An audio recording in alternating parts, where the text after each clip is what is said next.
এবং আজকের যে প্রাথমিক শিক্ষা ব্যবস্থা, এই প্রাথমিক শিক্ষা ব্যবস্থা গড়ে তোলা হয়েছিল নিম্ন শ্রেণীর স্যার গোলাম তৈরি করার, যে তারা সামান্য ইংরেজি শিখে পুঁথিগত অক্ষরিক বিদ্যা শিখে তারা নিম্ন শ্রেণীর কর্মচারী কর্মকর্তা রূপান্তরিত। আপনি এখনো যদি গুগল কিংবা ইউটিউবে সার্চ দেন, দেখবেন যে ঢাকা বিশ্ববিদ্যালয়ে গড়া হয়েছিল মুসলিম সমাজ এবং মুসলমানদের ইতিহাস ঐতিহ্য রক্ষা করা। এতে বিরোধিতা কারা করেছিল? তদানীন্তন মানবতাবাদী যারা, তদানীন্তন প্রকৃতিবাদী, তদানীন্তন আজকের সেকুলার সমাজ।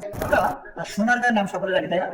এই সোনারগাঁও একসময় জ্ঞান বিজ্ঞানের ভান্ডার ছিল। আমরা শরীফুদ্দিন বিন তাইমা রহমানুল্লাহ, যিনি বাইরে থেকে একজন আরবিয়ান বাংলাদেশে আসছেন, এসে সর্বপ্রথম বলা চলে বাংলার জ্ঞান ভান্ডারের স্তম্ভ, জ্ঞান ভান্ডারের সমৃদ্ধশালী একটা জায়গা শরীফুদ্দিন বিন তাইমা রহমানুল্লাহর বড় প্রতিষ্ঠান সোনারগাঁও। প্রথমে চার্চ থেকে ধর্মকে আলাদা করতে চাইলো, চার্চ থেকে রাষ্ট্রকে আলাদা করতে চাইলো, তারপরে চার্চের ক্ষমতা একদম উচ্ছেদ করতে চাইলো। আলটিমেটলি পরবর্তীতে চার্চকেই তারা অস্বীকার করে।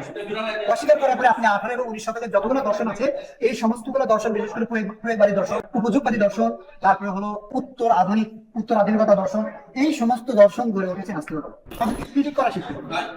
আমরা এতদিন প্রশ্ন শুনে আসছি, আজ থেকে আমাদেরকে প্রশ্ন করতে হবে। তারা যখন আমাদেরকে বিজ্ঞানের প্রশ্ন করবে, তাদেরকে বলতে হবে বিজ্ঞানের তোমরা কি করেছে। তারা যখন সভ্যতা নিয়ে প্রশ্ন করবে, যে সভ্যতা বিনিময়ে তোমরা কি করেছো।